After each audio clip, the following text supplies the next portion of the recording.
Hello hello Vighnesh, good morning. Good morning. Hussain, तुझे भी बोल दो good morning. Very very good morning. Okay, तो सब बच्चों के लिए क्या personal good morning. Personally good morning, ठीक है। और अब तो सुबह से लेक्चर अटेंड कर रहे हो ना सब? फिजिक्स पढ़ लिया होगा, मैथ्स बायो भी पढ़ लिया, नहीं वो बात नहीं बताऊँ। और अभी केमिस्ट्री।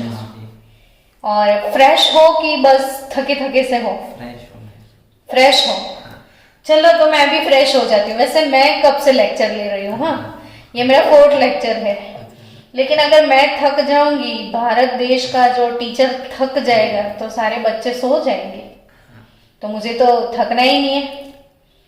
तो आज क्या सीखने वाले हो बताया आप लोगों को? गेसिंग्स। फुल तो लिखा मैंने, फुल के साथ मैं क्या कनेक्ट करूं? एरिन्स है ना, फुल के साथ एरिन्स। अब हो गया फुलरिन्स। तो ये फुलरिन क्या है पता है? हमारी टेक्स्ट बुक का टॉपिक 11.7.3 क्या है fullerene? Allotrope of carbon, third allotrope. First second पढ़ लिया, वो क्या था? कार्बन के 3 क्रिस्टलाइन एलोट्रॉप्स हैं। मैंने कल बोला था, प्रीवियस लेक्चर में मैंने ये सिखाया था कि there are 2 type of allotropic forms, crystalline and amorphous. ये दोनों वर्ड आपके जहन में सेट हो गए अब, क्रिस्टलाइन और अमोर्फस। क्रिस्टलाइन वो क्रिस्टल जिसका बनता है, और अमोर्फस जिसका पाउडर होता है स्मूथ। और क्रिस्टलाइन और अमोर्फस का जो डिफरेंस है ना बच्चों, जैसे ही आप 12th में जाओगे, आपका फर्स्ट चैप्टर है सॉलिड स्टेट, उसका स्टार्टिंग ही होगा classification of solid, crystalline solids and amorphous solids है। तो वहां पे हम उसके सारे प्रॉपर्टीज को डिटेल में पढ़ने वाले हैं। तो अभी तो मैं आपको बता दूं कि कार्बन हैज 3 क्रिस्टलाइन एलोट्रॉप्स, 3, जिसमें से नेचुरली अकरिंग 2 है, डायमंड एंड ग्रेफाइट। वो हम आर्टिफिशियली बना सकते हैं, लेकिन वो नेचुरली अकरिंग है। लेकिन ये जो थर्ड है ना, वो नेचुरली अकरिंग नहीं है, ये हमारी देन है, हमने बनाया, सिंथेटिक है। जो हम बनाते हैं वो सिंथेटिक। डन। चलो,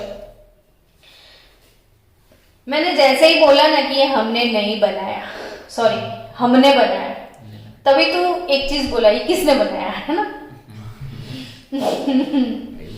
तो सबसे पहले क्वेश्चन वही हुआ कि ये डिस्कवरी किसकी है। तो डिस्कवरी के बारे में सोच ले, कौन से ईयर की डिस्कवरी है पता है? 1985 की। 1985। Before 1985 we have only 2 crystalline allotropes, diamond and graphite. But in 1985 a third crystalline allotrope of carbon called fullerenes was discovered. And ये कोई एक साइंटिस्ट का काम नहीं है, 3 साइंटिस्ट ने मिलके किया था। और अभी अभी शायद तूने बोला था मुझे कि ये तो 10th में था, तो आपको तो पता होगा ना कि ये डिस्कवरी किसने किया, क्योंकि 10th में उनके नाम दिए गए हैं कि डिस्कवरी किसने किया था। बोलो। 3 दिन नहीं दिए थे। 3 थे, गप्पे मत मार। नहीं मैम, एक था। रिचार्ड ई स्मेली, इनकी स्मेल आती होगी।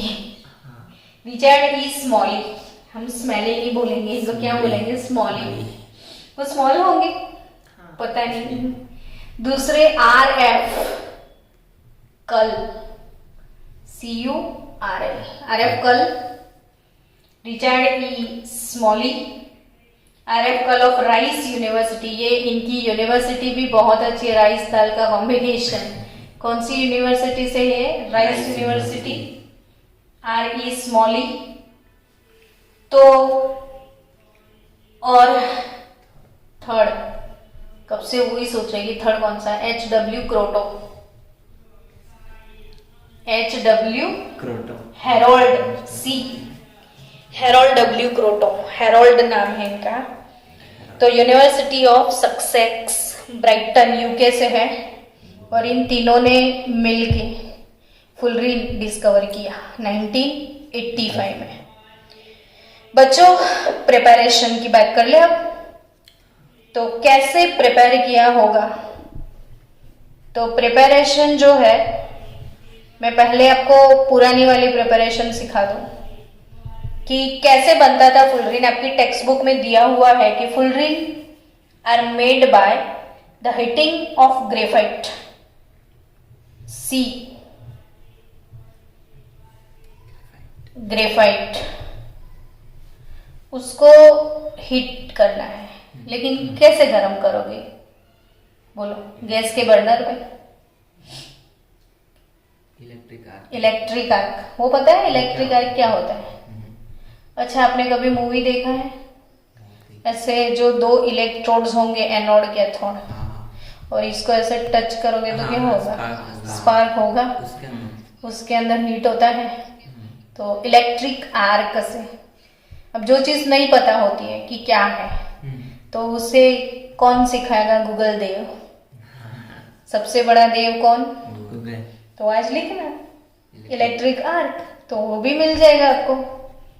जब सब चीजें पड़ी हैं, सीखनी है, देखो। तो ग्रेफाइट को किसकी हेल्प की वजह से गर्म करना है? इलेक्ट्रिक आर्क में, in presence of inert gas such as helium और आर्गन।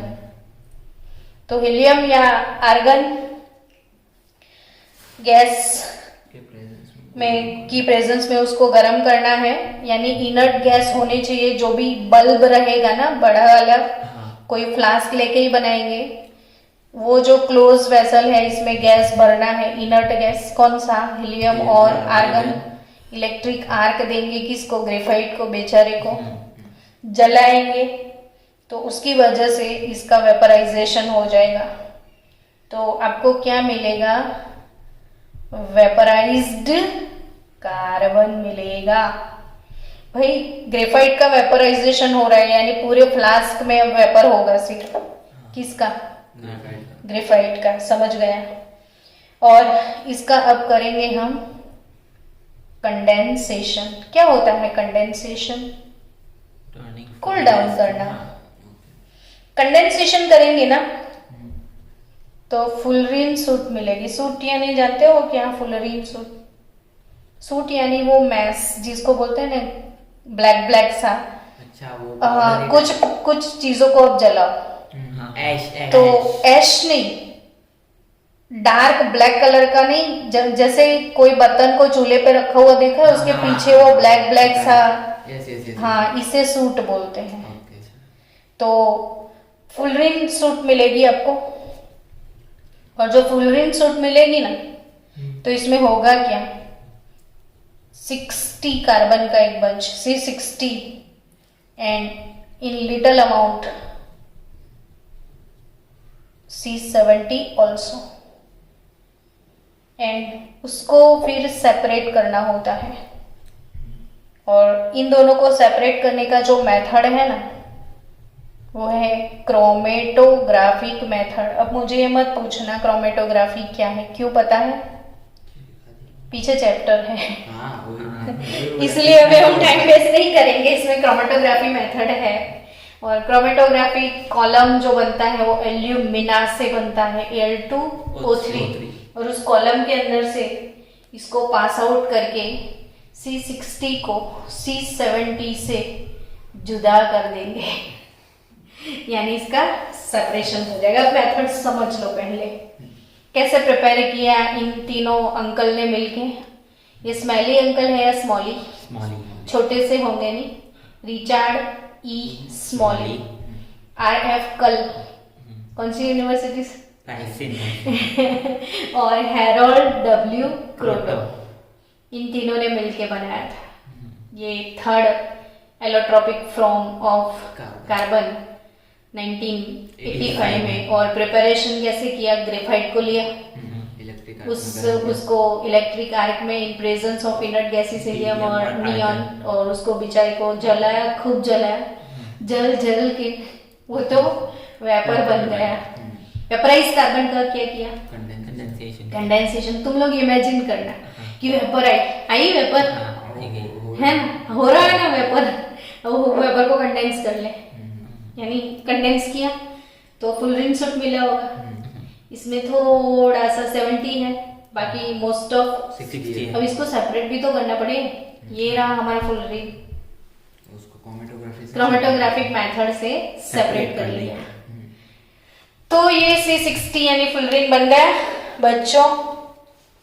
तो भाई fullerene are the only pure form of carbon. इसको only pure form of carbon क्यों बोला? अरे वही क्या, इसमें सिर्फ कार्बन तो है। लेकिन मैम वो डायमंड में भी प्योर कार्बन। हाँ, तो खाली कार्बन है इसमें और कुछ नहीं है, इसलिए इसे प्योरेस्ट फॉर्म ऑफ कार्बन बोलते हैं। समझा? डायमंड में क्या है? कार्बन के अलावा कुछ है नहीं। तो डायमंड का पूरा structure carbon carbon carbon carbon carbon से ही बना है, ठीक है। वैसे मैंने कल बोला था सिलिकॉन तो जनरली वो सिलिका फॉर्म में मिलेगा, तो SiO2 फॉर्म में मिलता है। तो सिलिकॉन के साथ कौन है? ऑक्सीजन। लेकिन कार्बन प्योर कार्बन फॉर्म में मिला आपको। यानी एक ही कार्बन बहुत सारे कार्बन के साथ कनेक्ट होके ऐसा नेटवर्क बना रहा है। एक ही कार्बन दूसरे कार्बन से के साथ टेट्राहाइड्रली कनेक्ट हुआ था, याद है डायमंड में, और हाइब्रिडाइजेशन था डायमंड में sp3, और बॉन्ड लेंथ था 154 पिकोमीटर। और जबकि ग्रेफाइट में एक कार्बन दूसरे 3 कार्बन से कनेक्ट होता था, यानी नहीं, दूसरे 2 टेट्राहाइड्रल तो एक कार्बन 4 कार्बन से, और हेक्सागोनल स्ट्रक्चर था ग्रेफाइट में तो एक कार्बन और 3 कार्बन से।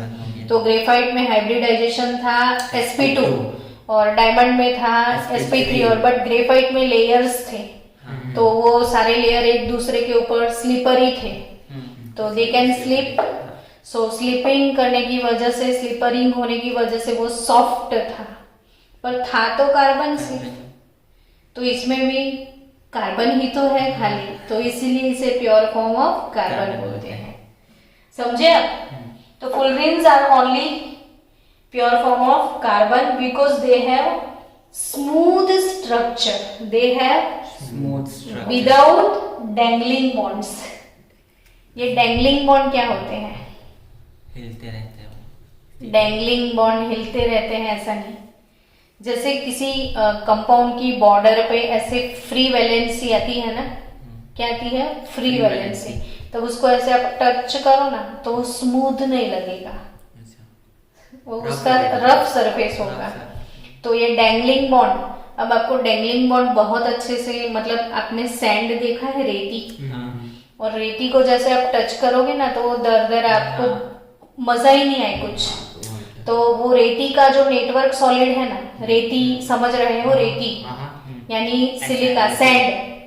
तो जो सैंड है इसका स्ट्रक्चर देखा है आपने, उसको टच करो तो अपना हाथ छीन जाए, तो उसकी सरफेस पे डैंगलिंग बॉन्ड होते हैं, हाँ, फ्री वैलेंसी होती है। और इसका स्ट्रक्चर हम पीछे पढ़ने वाले हैं SiO2 का, जिसमें डैंगलिंग बॉन्ड है।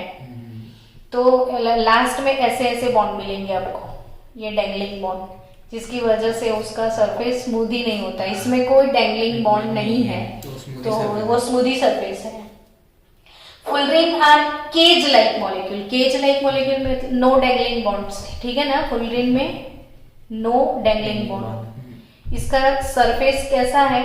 Cage like. मतलब क्या? केज मतलब क्या? पिंजड़ा।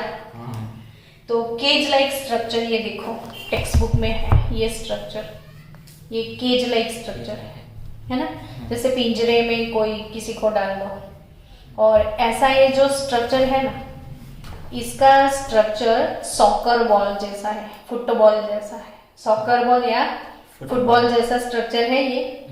और इसे बकी बॉल बोलते हैं। क्या? बकी। अब अजीब लगा ना, सॉकर बॉल नहीं, फुटबॉल नहीं, उनके जैसे दिखता है तो वो नाम ले बकी क्यों? तो ये जो अमेरिकन एस्टेब्लिश, जिसका अमेरिका का एस्टेब्लिशमेंट जिसने किया था, उनका नाम था बकमिंस्टर फुलरिन। यहाँ पे लिखा है देखो, the structure of C60, Buckminster fullerene. उनकी याद में इसको बकी बॉल बोलते हैं, समझा? मैं तो उल्टा समझ बैठा 10th में। नहीं तो तू क्या समझा था 10th में? इनने डिस्कवर किया। नहीं, डिस्कवर तो अभी बोला ना किसने किया। हाँ तो ये बकी क्यों बोलते हैं वो समझ में आया? हाँ। तो मेमोरी बकमिंस्टर फुलरिन की याद में, बकमिंस्टर फुलरिन C60। और बच्चों, शेप केज लाइक है, फुटबॉल या सॉकर बॉल जैसा है। और उस बकी बॉल में आपने देखा कि ऐसे ऐसे रिंग होते हैं एक दूसरे के साथ कनेक्ट। वैसे आपने फुटबॉल देखा है ना सबने? हाँ। तो मुझे कुछ बोलने की जरूरत है? हाँ, नहीं। तो आप देख तो रहे हो कि इसमें ये देखो, ये रिंग है कि नहीं? हाँ। बट मेंबर कितने हैं ये वाली रिंग में? 1 2 3 4 5 मेंबर अरे अच्छा 6 है ना? हाँ 5 मेंबर। बट ये वाला रिंग देखो ना, तो इसमें 6 मेंबर है। हाँ same। यानी इसके अंदर 2 टाइप के रिंग है। ये समझ में आया? हाँ तो जो बकी बॉल है, बकी बॉल, इसकी मैं बात करूं तो बकी बॉल या soccer ball contains 2 type of rings, 6 membered ring and 5 membered rings। 6 membered rings भी है और 5 member। जो 6 membered ring है, 6 membered ring is fused with 6 और 5 membered ring। तो 6 membered ring किसके किसके साथ कनेक्ट होते हैं? अदर इसके साथ और भी रिंग्स कनेक्ट होंगे ना। तो वो 6 membered ring जो है वो दूसरे 6 membered के साथ और 5 membered ring दोनों के साथ फ्यूज्ड होता है। यानी दोनों के साथ ये कनेक्ट होता है। लेकिन और 5 membered ring can only fuse with 6 membered ring। It only fuse with 6 membered ring। बच्चों ये टॉपिक ऐसे है कि जल्दी जल्दी में खत्म कर दो तो चले, लेकिन मजा नहीं आए फिर। So take your time, don't worry about syllabus. वो टेंशन मेरे पे डालो, आप सिर्फ पढ़ो। सिलेबस का टेंशन करने का काम किसका? टीचर का, आपका नहीं। तो जो बकी बॉल है C60, जिसको बकमिंस्टर फुलरिन या बकी बॉल बोलते हैं, इट कंटेन्स 6 membered ring। मतलब ये बकी बॉल या सॉकर बॉल या फुटबॉल या केज, और 5 membered ring भी है इसमें। और 6 membered ring किसके साथ फ्यूज होता है? 6 और 5 दोनों के साथ। और 5 membered ring fuse with only 6 membered ring। चलो, इंपॉर्टेंट बात है इसकी। इंपॉर्टेंट बातों में और इंपॉर्टेंट बात कौन सी है? तो all the carbon atoms are equal and hybridization की बात आई। Diamond sp3, graphite sp2। तो इसमें कौन सा हाइब्रिडाइजेशन? वो क्वेश्चन होगा ना आपका। हाँ। तो sp2 हाइब्रिडाइजेशन। इसमें कौन सा हाइब्रिडाइजेशन होगा? sp2 hybridization. Each carbon atom form 3 sigma bond. अब sp2 तो तब होता है ना जब ये कार्बन दूसरे कितने सिग्मा बनाएगा? 3 सिग्मा। तो 3 ऑर्बिट चाहिए। 3 ऑर्बिट चाहिए तो 3 ही मिक्स करेंगे ना हम, एक s और 2 p। अगर एक कार्बन ने 4 सिग्मा बनाए, कितने सिग्मा बनाए? 4। तो मुझे 4 ऑर्बिट चाहिए। sp3। तो डायमंड में मुझे 4 चाहिए थी, इसमें चारों मैंने यूज कर ली। इसलिए तो बोला कि डायमंड इंसुलेटर है, याद आया? और इसमें सिर्फ 3 यूज हुए। हालांकि कार्बन की आउटर मोस्ट में 4 इलेक्ट्रॉन होते हैं, यूटिलाइज सिर्फ 3 हुए। तो एक इसमें फ्री इलेक्ट्रॉन था, और फ्री इलेक्ट्रॉन मूव हो सकता है, तो इसीलिए ये कंडक्टर है और ये इंसुलेटर है। अब इसकी बात कि sp2 है तो ऑब्वियसली एक कार्बन कितने सिग्मा बनाएगा? 3 सिग्मा बनाएगा। इसमें भी एक इलेक्ट्रॉन फ्री रहेगा। हाँ, तो ये भी कंडक्टर है। नहीं, सुन आगे। तो एक तो 3 सिग्मा बॉन्ड बनेगा with other 3 carbon atom. Now the remaining electron, तेरे इंटरेस्ट वही है ना कि रिमेनिंग कहाँ जा रहा है। Now the remaining electron at each carbon is delocalised in molecular orbit, यानी सबके मॉलिक्यूलर ऑर्बिट में वो डीलोकलाइज होगा। अब ये चीज बिल्कुल भी आपको समझ में नहीं आई, लेकिन हम समझाएंगे नहीं इसको। अब आपको मैं एक चीज समझाऊं बेंजीन के बारे में, तब इसका पता चल जाएगा आपको। बच्चों टेक योर टाइम, कोई जल्दी नहीं है हमें। समझना, ये स्ट्रक्चर समझना ध्यान से, मेरा हर एक स्टूडेंट इसको समझेगा। ये क्या है? बेंजीन का स्ट्रक्चर। बेंजीन बना रहे हैं, अभी एक हेक्सागोनल है और कुछ नहीं है। तो ये जो कार्बन है, ये वाले कार्बन के साथ यहाँ पे हाइड्रोजन होता है, यानी ऐसे हाइड्रोजन होंगे सबके साथ, सबका विकास, ये हाइड्रोजन। तो इसने कितने सिग्मा बनाए वो बताओ? 3 सिग्मा बने। तो आपको हाइब्रिडाइजेशन तो पता चल ही गया होगा ना। sp2 3 सिग्मा के लिए मुझे 3 ऑर्बिट चाहिए। कौन सा हाइब्रिडाइजेशन हुआ होगा? sp2, यानी एक s यूज हो गया। तो p के तो 3 ऑर्बिटल नहीं होते हैं, px, py, pz, p के ऑल टुगेदर 3 ऑर्बिटल्स हैं, px, py, pz, done. But sp2 तो सिर्फ 2 यूज हुए ना, एक बाकी है। समझ रहे हो? नहीं समझो ना मुझे तुरंत बोलो, आपके जैसे और बच्चे होंगे। आप समझ रहे हो ना, ये कार्बन का कौन सा हाइब्रिडाइजेशन हुआ? sp2। इसका एक s यूज हो चुका है, इसके 2 p यूज हो चुके हैं। नहीं हुआ है तो एक ऑर्बिटल p का, मान लो pz यूज नहीं हुआ, चल नहीं हुआ है तो pz का शेप ऐसे डम्बेल होता है ना, तो एक लोब ऊपर एक लोब नीचे, परपेंडिकुलर द प्लेन हो गया, एक्स वाई है तो z ऑब्वियसली। तो समझो कि ईच एंड एवरी कार्बन पे ऐसे ऊपर एक डम्बेल शेप होगा, हाँ ऊपर उसके परपेंडिकुलर ही होगा, और एक नीचे भी होगा। समझ रहे हो ये डम्बेल? तो इसके ऊपर एक डम्बेल ऊपर, एक नीचे, इसके ऊपर एक डम्बेल होगा। अच्छा इधर पकड़ तू, हाँ इधर पकड़ तू, इधर भी पकड़ तू, समझ रहे हो? हाँ पकड़ इधर, और ये इधर, समझ गए आप? 6 के 6 कार्बन पे क्या होगा? ऊपर एक डम्बेल होगा। अब ये एक दूसरे के क्लोज लग रहे हैं, तो ये सब मिक्स हो जाए तो एक ह्यूज मॉलिक्यूलर ऑर्बिटल बनेगा कि नहीं? तो ऐसा एक नीचे भी बनेगा ना, बेंजीन के नीचे, है ना? समझ रहे हैं? ठीक है। अब आप समझे हो तो मैं दूसरा चीज और समझाऊं आगे कुछ, कि ये बेंजीन के स्ट्रक्चर को मैंने अगर ऐसे ड्रॉ किया, ठीक है, तो ये इसका लोब ऐसे सब, एक ऊपर एक नीचे, सबके 6 के 6 लोब आपने देखे ना अभी, 6 के 6 कार्बन पे ऐसे लोब से, तो एक ऐसे पूरा क्लाउड बन गया, और उसमें जो इलेक्ट्रॉन थे वो पूरे क्लाउड में कहीं भी ऐसे मूव ऑन करेंगे, और एक बेंजीन के ऐसे नीचे मूव ऑन करेंगे, ये पाई इलेक्ट्रॉन होंगे इसके। इसीलिए हम बेंजीन में, अब समझ आएगा, जब बेंजीन ड्रॉ करते हैं ना, तो ये पाई क्लाउड अंदर ड्रॉ करते हैं राउंड, ताकि वो 6 के 6 इलेक्ट्रॉन ऐसे मॉलिक्यूलर ऑर्बिटल में फ्रीली डीलोकलाइज होते हैं। क्या? Freely delocalize. इसकी वजह से हुआ क्या?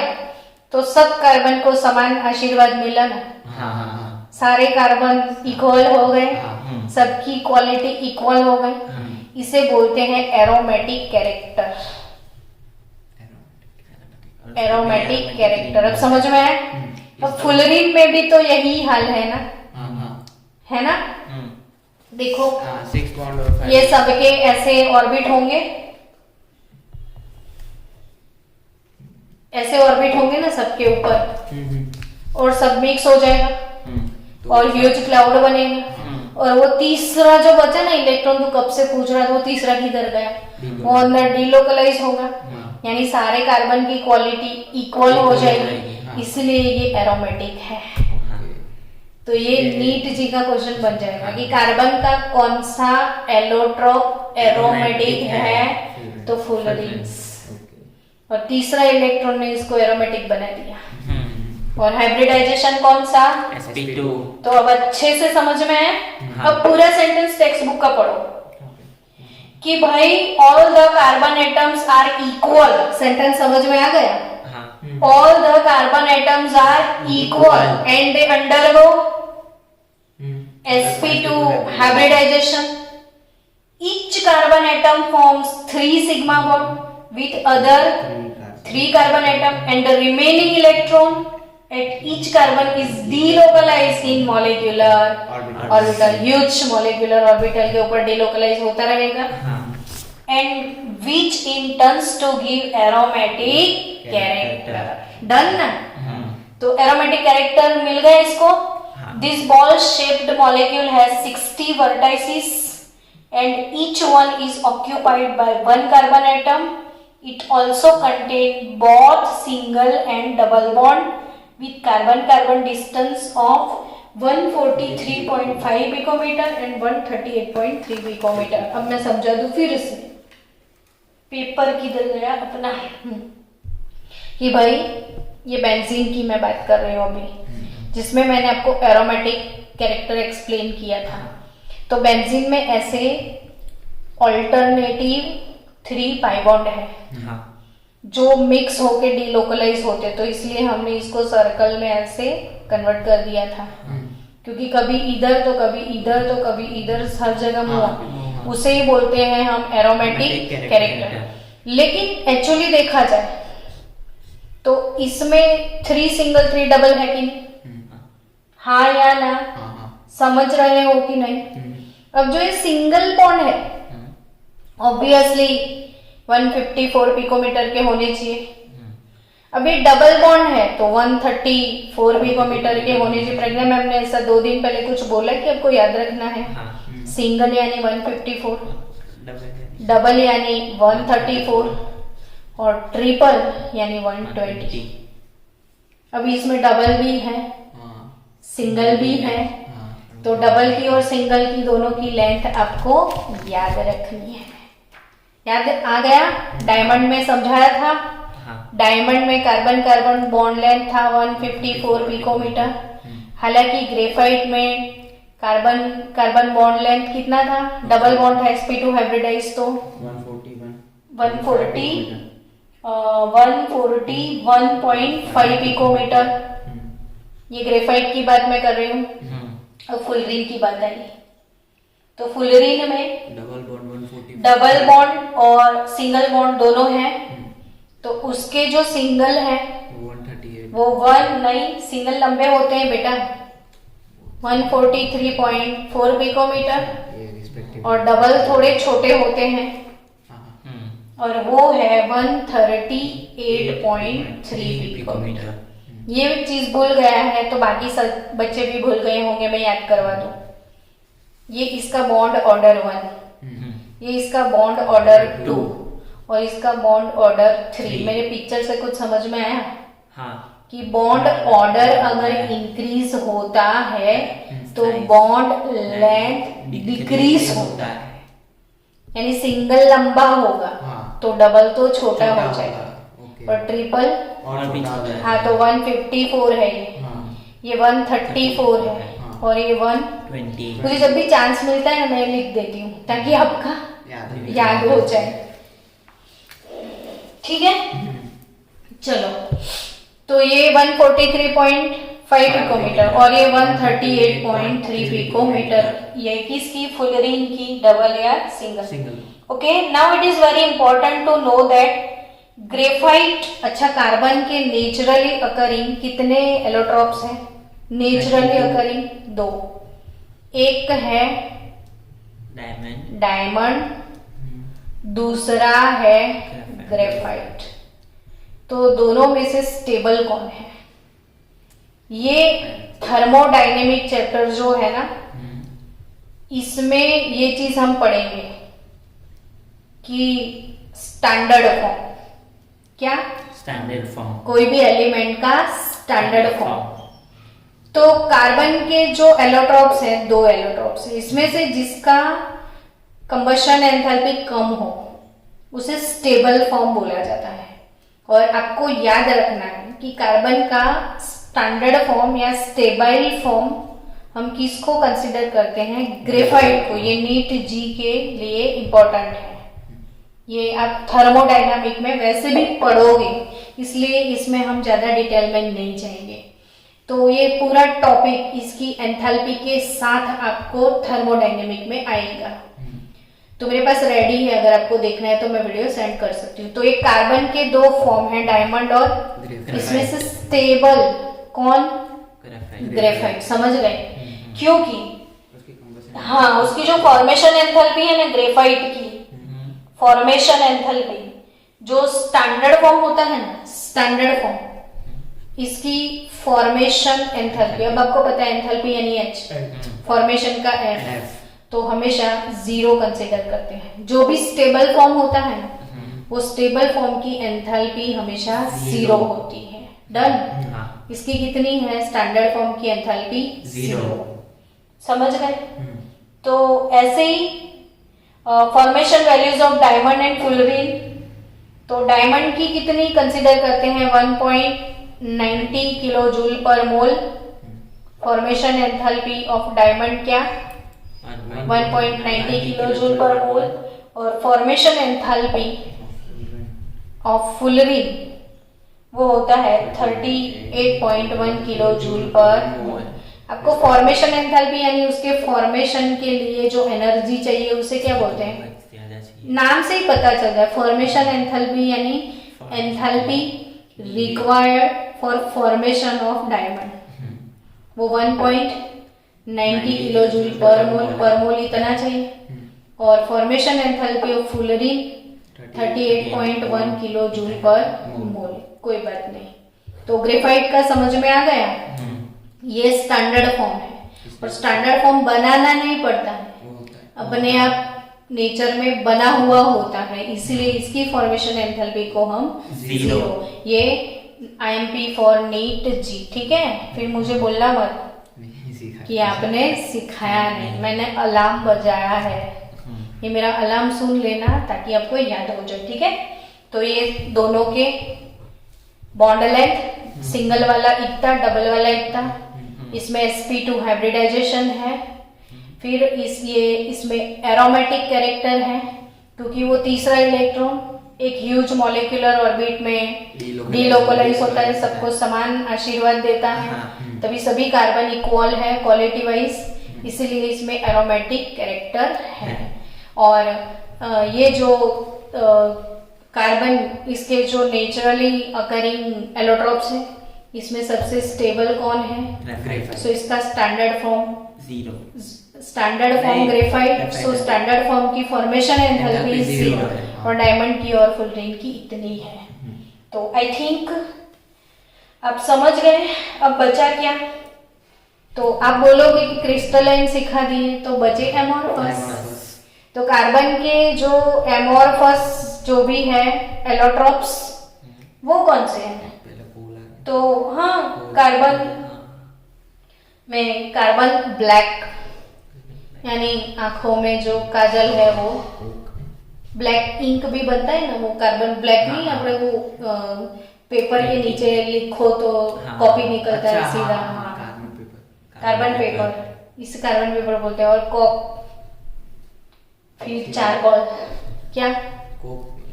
हाँ हाँ हाँ, वो कोका कोला वाला कोक नहीं, अच्छा दूसरा कोक यानी कोलसा, रफ कोल होगा। हाँ, तो वो कोल को ही हम कोक बोलते हैं, प्योर कोक। और चारकोल,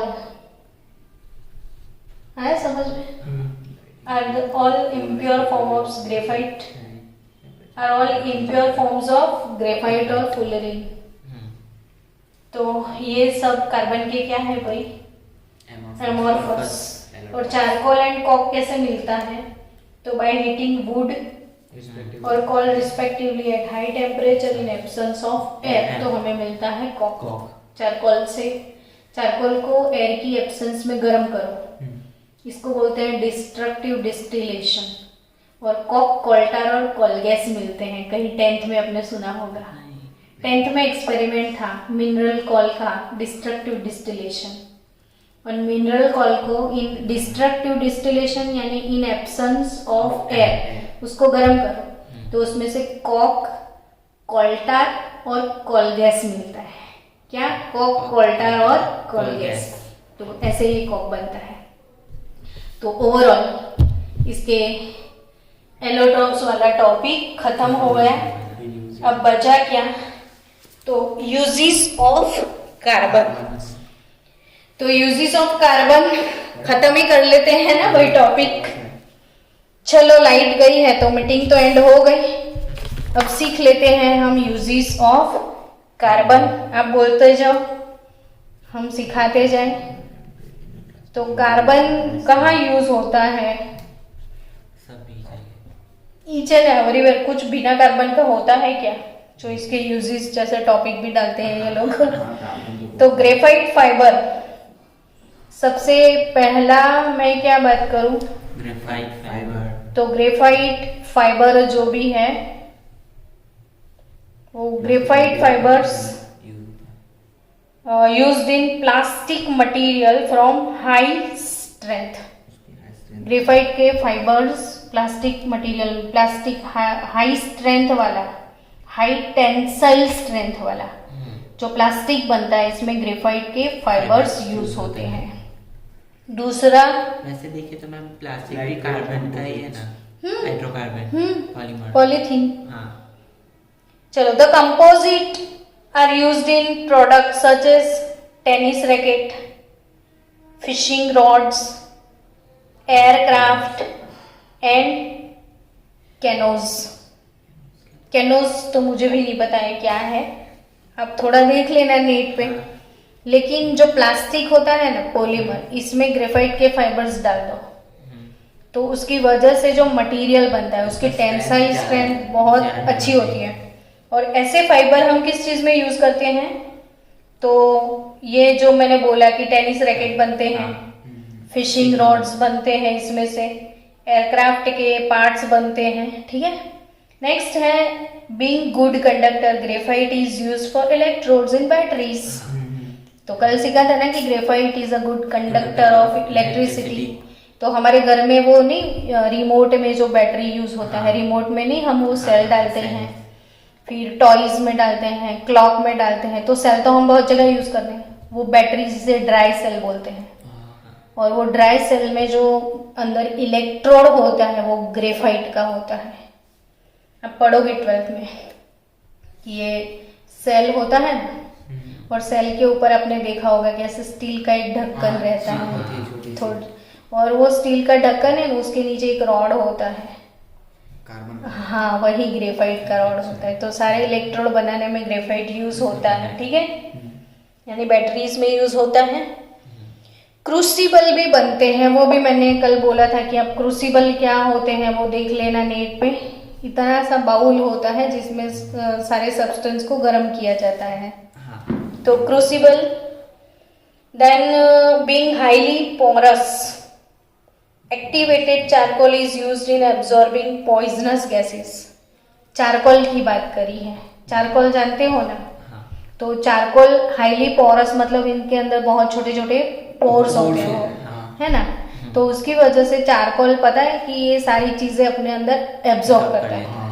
तो अगर आपके फ्रीज में कोई स्मेल आ रही है, बैड ऑर्डर, तो आप चारकोल के पीस रख दोगे तो वो स्मेल एब्जॉर्ब कर लेगा। जैसे आप शुगर जानते हो ना, तो शुगर कैन से बनता है तो येलो कलर का होता है, और आपके घर में शुगर व्हाइट आता है। तो शुगर के सॉल्यूशन को चारकोल की ऊपर से पास करते हैं। अच्छा, तो और ये येलो कलर के पार्टिकल सारे चारकोल एब्जॉर्ब कर लेता है और कलरलेस आपको शुगर मिलता है। तो सारी जगह पे हाँ, और जैसे आप इंडस्ट्री में काम कर रहे हो तो वहाँ पे बहुत सारे पॉइजनस गैसेस प्रोड्यूस होते हैं, तो उससे बचने के लिए आप मास्क डालते हो, गैस मास्क। तो वो गैस मास्क के अंदर चारकोल होता है, तो वो गैस को एब्जॉर्ब कर लेता है ताकि आपके ऊपर उसका इफेक्ट नहीं होता है, समझे। Then it is also used in water filter. Water filter में चारकोल होता है ना, पानी को फिल्टर करने के लिए, तो वाटर फिल्टर में भी चारकोल यूज होता है टू रिमूव ऑर्गेनिक कंटामिनेटर्स। तो जो ऑर्गेनिक इम्प्योरिटीज होती है सल्फेट की, नाइट्रेट की, वैसे इनऑर्गेनिक इम्प्योरिटी है। तो ऐसे ऑर्गेनिक इम्प्योरिटी जो पानी में होती है उसे रिमूव करने के लिए भी उसमें क्या डालते हैं, charcoal. And in air conditioning system to control order, bad order वो एब्जॉर्ब कर जाता है। Carbon black is used as a black pigment in black ink. Black ink में क्या यूज होता है, carbon black. As a filler in automobile tyres, जिसके ऊपर फिलर मतलब वो सनलाइट की इफेक्ट ना हो ज्यादा, तो तड़के में अगर रहे टायर तो जल्दी खराब हो जाते हैं, तो एज अ फिलर इसमें डालते हैं। Coke is used as a fuel, कोलसा जलाते, भुट्टा नहीं सेकते। और largely as a reducing agent in metallurgy.